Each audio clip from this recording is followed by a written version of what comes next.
Hello. थंडी संपत आली आहे, पण चिकन खाण्याची क्रेज मला वाटतं कधीच कमी होणार नाही, नाही का? अशाच एका सुंदर सकाळी सकाळी म्हटलं आज संडे स्पेशल काहीतरी बनवावं. रेसिपी बघतच होते, तेवढ्यात लक्षात आलं की मातीचा एक पॉट आणला आहे मी. आणि मग म्हटलं चला Bihari style chicken Champaran recipe try करूया. मला चिकन एवढं आवडत नाही, पण मिस्टरांच्या आग्रहाखातर म्हटलं बनवून तर बघावं. आणि खरंच खूप अप्रतिम झालं होतं बरं का. रेसिपी टाकते आहे, पुढे नक्की बघा. पण त्याआधी हे जे मातीचं भांडं घेतलं आहे ते मी नवीन आणलं. 2 दिवस उन्हात छान पाण्यामध्ये भिजवून सुकवलं आहे आणि त्यानंतर मिठाने घासूनच त्याचा प्रयोग चालू केलेला आहे. सो इथे मी घेतलेला आहे 5-6 कांदे.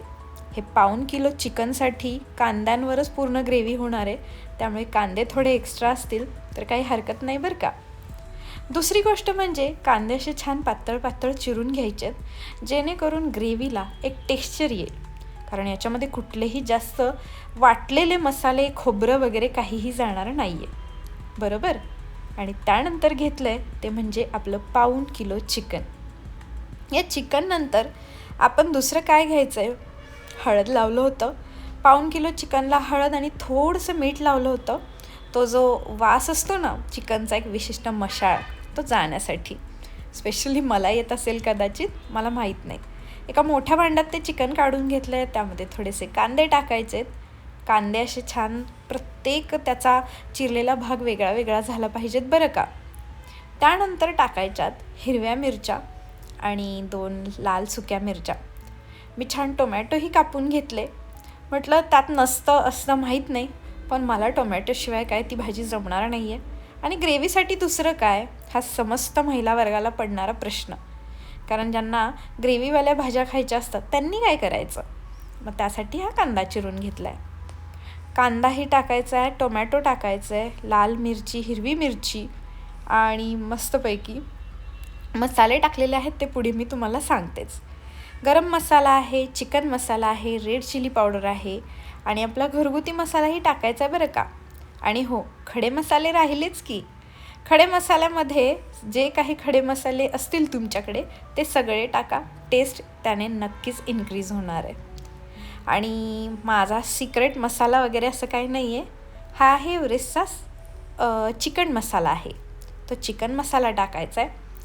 आणि हे सगळं मस्त छान आपण मिक्स करायच्या अगोदर हे अख्खे जे लसूण दिसत आहेत ना तुम्हाला, ते लसूण अख्खेच टाकायचे आहेत बरं का. काहीतरी बिहारी स्टाईलने असेल, त्यांची चव येत असेल माहीत नाही, किंवा त्यांच्याकडची पद्धत असेल. एव्हरेस्टचा चिकन मसाला टाकला आहे आणि ही रंग येण्यासाठी लाल मिरची पावडर. सगळ्यात इम्पॉर्टंट गोष्ट, घरगुती मसाला वेगळा आणि ही कलरची बेडगी मिरची म्हणजे लाल मिरची पावडर वेगळी आहे बरं का. नाहीतर म्हणाले एवढी झणझणीत कशी खाती आहे. त्यानंतर थोड्या लसणाच्या पाकळ्या घेतल्यात मुठभर आणि आलं टाकलेलं आहे. आणि याचा जो फ्लेवर येतो ना त्याच्यामध्ये, तो खरंच खूप अप्रतिम आहे. लसूण टाकलेला आहे तो अख्खा आहे आणि याची पेस्ट करायची. छान मस्त ते मी कुटून घेतलेलं आहे. हातानेच करायचं आहे, मिक्सरवरती बारीक केलं की मग तो फील नाही येणार आहे असं मला वाटतं बरं का. छान मिक्स केलं तेही आणि त्यानंतर टाकायच्यात पुन्हा एकदा. आणि हे टाकल्यानंतर आपले मसाले वगैरे सगळे मिक्स झाल्यानंतर, घरगुती चटणी वगैरे टाकल्यानंतर, तुमच्याकडे एखादा वेगळा मसाला असेल, मालवणी, काळा मसाला, तोही तुम्ही ॲड करू शकता जशी तुमची इच्छा. कारण आपल्याला एखाद्या टेस्टची सवय झाली असले ना की आपल्याला ती लागतेच. सो त्यानंतर सगळ्यात इम्पॉर्टंट गोष्ट म्हणजे मीठ. आता मीठ अगदी बेतानेच टाकायचं आहे, कारण याच्यामध्ये पाणी वगैरे जाणार नाही आहे, ते फक्त वाफेवर शिजणार आहे. आणि हे आहे मोहरीचं तेल, त्यामुळे ते एवढं पिवळं दिसतं आहे तुम्हाला. तुम्ही तुमचं घरातलं कुठलं तुम्ही जे वापरणीतलं तेल असेल तेही टाकू शकता. पण मला असं वाटलं की यार बिहारी स्टाईलचं आपण काहीतरी बनवतो आहे चंपारण वगैरे, तर तिकडे जास्त करून मोहरीच्या तेलाचा जास्त यूज होतो. ते कच्चं जे आहे, कच्चेपणा ज्यांना स्मेल येईल त्याने आपलं रेग्युलर तेल वापरलं तरीही चालेल. आणि हे छान असं मिक्स करायचं आहे आणि थोडा वेळ ना हे मुरवत ठेवायचं आहे. जेवढा वेळ तुम्ही मुरवाल ना तेवढा त्याचा स्वाद त्याच्यामध्ये पूर्णपणे उतरला जाणार आहे. कारण हा आपण परतणार वगैरे नाही आहे, हे कच्चंच सगळं आपण मिश्रण एकजीव करून त्यामध्ये त्या मटक्यामध्ये टाकणार आहोत. सो त्याची काळजी घ्या आणि तसं तुम्ही सगळं हे करा. हाताने मिक्स केलं तरीही चालेल. मी थोडं आधी ट्राय केलं चमच्याने, पण ते काही मला जमलं नाही आहे.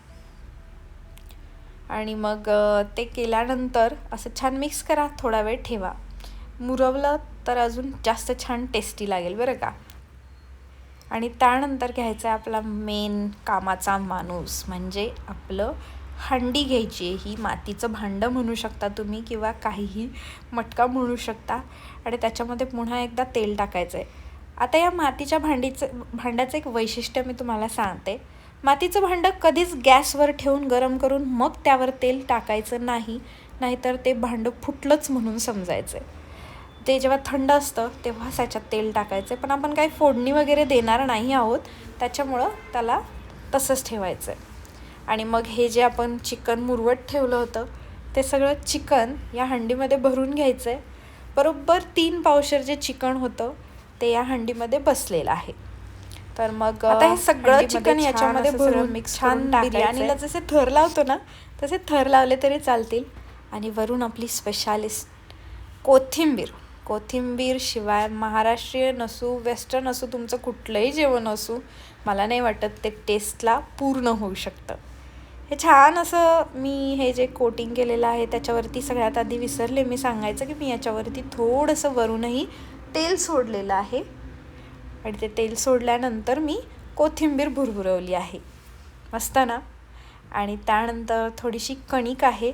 ती कणिक मी या बरोबर मटक्याच्या काठाला लावून घेतलेली आहे, कारण आपण जो दम लावणार आहोत त्याला तो व्यवस्थित बसावा म्हणून, त्याची स्टीम कुठेही बाहेर जाऊ नये म्हणून हा प्रयोग करायचा चाललेला आहे.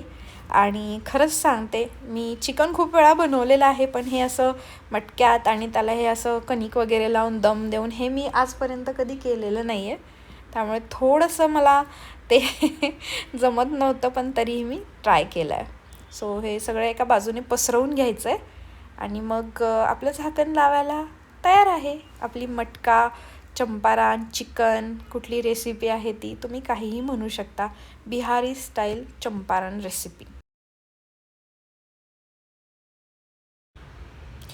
त्यानंतर हे जे कणिक लावलेली आहे त्याच्यावरती झाकण ठेवलेलं आहे आणि ते छान दोन्ही बाजूने कणिक दुमडून वगैरे अशी पॅक करून घ्यायची आहे की तुमच्या अंदाजाने. त्याच्यातून फक्त हवा नाही बाहेर गेली पाहिजे. त्याच्यातली जी वाफ आहे त्या वाफेवरती ते चिकन शिजणार आहे, तेलावरती ते चिकन शिजणार आहे. त्याच्यामध्ये कुठेही मी पाणी घातलेलं नाही आहे आणि त्यासाठी थोडी भीती वाटत होती. हा मी प्रयोग करते आहे पण व्यवस्थित होईल का, म्हणून सुरुवातीलाच मी अगदी छोटीशी फ्लेम केली आणि त्याच्यावरती छान ते 5 मिनटं होऊ दिलं आहे आणि अजून थोडीशी फ्लेम कमी करायची आहे. 20 मिनटं त्याला छान शिजू द्यायचं आहे आणि त्यानंतर बघूयात कशी होती आहे रेसिपी आपली. तर हे छान असं थंड करून घेतलं आहे मी थोडंसं, कारण हाताला ते वाफ येत होती, भीती वाटत होती काय होतं आहे काय नाही, कशी होईल रेसिपी. पहिल्यांदा ट्राय केली आपण, पण बघूयात. आणि अशा पद्धतीने हे जेव्हा खोललं तेव्हा त्या स्टीमवर चिकन अगदी सुंदर शिजलं होतं. स्मेलही इतका सुंदर येत होता. हा माझ्याकडून, मी ऑनेस्टली सांगते, मीठ थोडं कमी पडलं होतं, पण तरीही पहिल्याच प्रयत्नात यशस्वीपणे ही रेसिपी झालेली आहे. त्यामुळे मला खूप आनंदही होत होता, घरच्यांनाही खूप आवडलं आहे. त्यामुळे एखाद्या दिवशी सुट्टी दिवशी तुम्ही हे ट्राय नक्की करा. पण मातीचं भांडं घेतलं तर तुम्ही मी सांगितल्याप्रमाणे काळजी घ्या. 2 दिवस त्याला छान उन्हामध्ये सुकवा, त्यानंतर पाण्यात बुडवून ठेवा, तेल लावून ठेवा उन्हामध्ये पुन्हा एकदा, आणि घासतानाही ते मिठामध्येच घासा. आणि मग ते वापरण्यासाठी तयार आहे. त्याला पक्कड किंवा कुठलंही तुमची सांडशी वगैरे असते त्याचा वापर करायचा नाही आहे, नाहीतर ते फुटतं. तर मग अशाच नवनवीन रेसिपीज ज्या आहेत त्या मी तुम्हाला दाखवत जाईल. त्यासाठी आपण ट्रॅव्हल्सचे वगैरे व्हिडिओ पण आहेत. बरंच सगळं मिक्स यूट्यूब चॅनल चालू झालं आहे सध्या माझं, पण तरीही ठीक आहे. नक्की चॅनलला सबस्क्राईब करा. मला एडिटिंग वगैरे जमत नाही आहे, मला माहिती आहे, तरीसुद्धा सपोर्ट करत राहा. थँक्यू सो मच तुम्ही ही रेसिपी बघितल्याबद्दल. नक्की लाईक शेअर आणि सबस्क्राईब करा. Bye bye. भेटूयात नेक्स्ट व्लॉगमध्ये.